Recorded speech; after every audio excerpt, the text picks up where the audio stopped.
When Nigerian men in diaspora want to come back home to get married, they always end up marrying the not so good women in the society. It's as if when they come back home, they go to the association of bad charactered women and then they pick one. Why I've always wondered about this thing is that the level of complaint is way too much. The numerous DMs, voice notes that I get from these men complaining about their situation baffles me. They all seem to have similar experience. In as much as I've thought deeply of this, I've come to realize that most of the time when these men come back home, they end up marrying women that do not genuinely love them, and also women that they do not genuinely love. I've come to realize that most of these men, when they want to marry, they go for women that have good profession.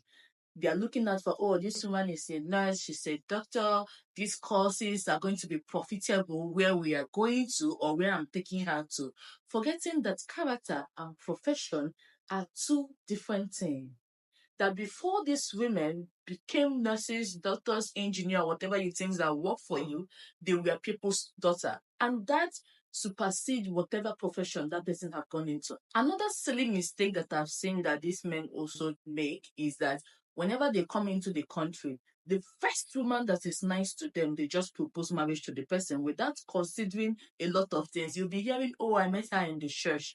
Church is a rehabilitation center. That you met this person cleaning the church does not mean that that person is a good person.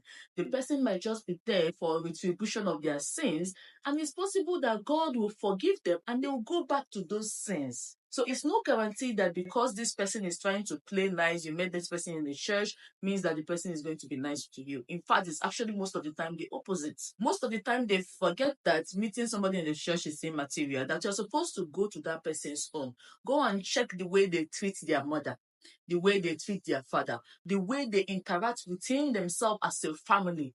I remember the story that a friend of mine told me about her brother-in-law that just got married. He saw somebody in the church and he got married to the girl. He just traveled with the woman, only for the woman to change her character, and start showing him attitude. My friend told me that the guy was like, one of the things he can remember vividly was when he went to their family house, how the mother was talking to the father anyhow. It was as if the father is a vegetable.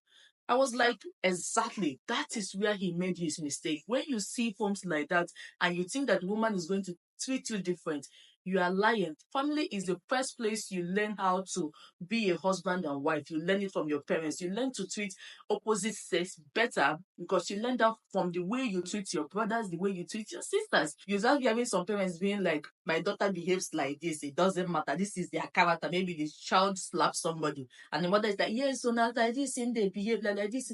Wrong. That should already scream red flag to you. Another thing that men need to do is that go to that person's house and check deeply. What is their track record with divorce? Some people have a series of divorce in their generation that it now means nothing. Anybody can walk out of marriage. We're not even talking about in diaspora. They walk out in their Nigerian marriage, their village marriage, any marriage at all. They just walk out. So what makes you to think that your own is going to be different and unique? That's another point that people are not checking. I remember when my friend sent me a DM about what is happening in his home, about this lady that he got married to. He was telling me that the eve of his traditional wedding, he heard that the wife has been beating people. On the traditional wedding day, the wife slapped him. Immediately, I was like, what? And you still married the lady? He said, yes, that the marriage was already going on.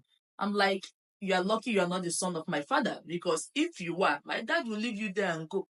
There's nothing you're going to do about it. Like, he was not going to ever accept that kind of a thing. And that is what we're talking about, quality of upbringing. If you're in that kind of situation already, it's red flag. Walk away. If you go into a family where the mother does not care how many multiple abortions the daughter have had, they don't care whether you bring children from anywhere, come and bring it into the family. They don't just care about their name, about their posterity. They don't just care about these things. Why would you think that they're going to treat you any different? That is why you need to go and check that person's background. Where are they coming from? What is that person's history? It's not that that person is playing nice to you now means that they are going to be good to you later. Okay? If you see situations like that, whether it's on the day of your marriage, after, walk away. It will not work. The person will not change. Another huge mistake that most men do is that they go ahead and marry women that have nobody that they respect nor fear in their family.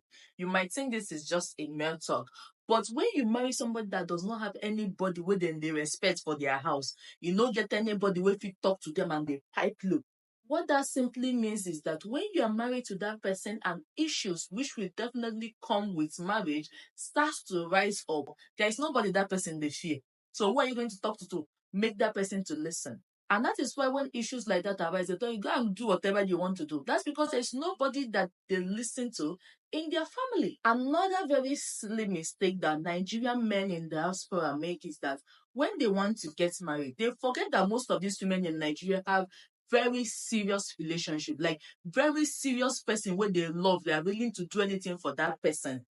And then you just wasn't bringing all the foreign currencies and just splash everywhere, and the person just marries you. The question is, what is the reason why that person they marry you? My mother was telling me about her schoolmate back in school that after the girl don't marry, she don't marry, born a week-old baby. She left the baby at the airport inside the car and ran away with her boyfriend abroad. She run go US. Since then, nobody don't see her. You can imagine that. So what is making you to think that the woman that you met or you're about to marry or you got married to does not have a serious relationship? And this is why men have to learn to ask the hard question. Ask this woman, why do they want to marry you? What is your plan for me in this marriage? What is the plan for us in this marriage? Okay?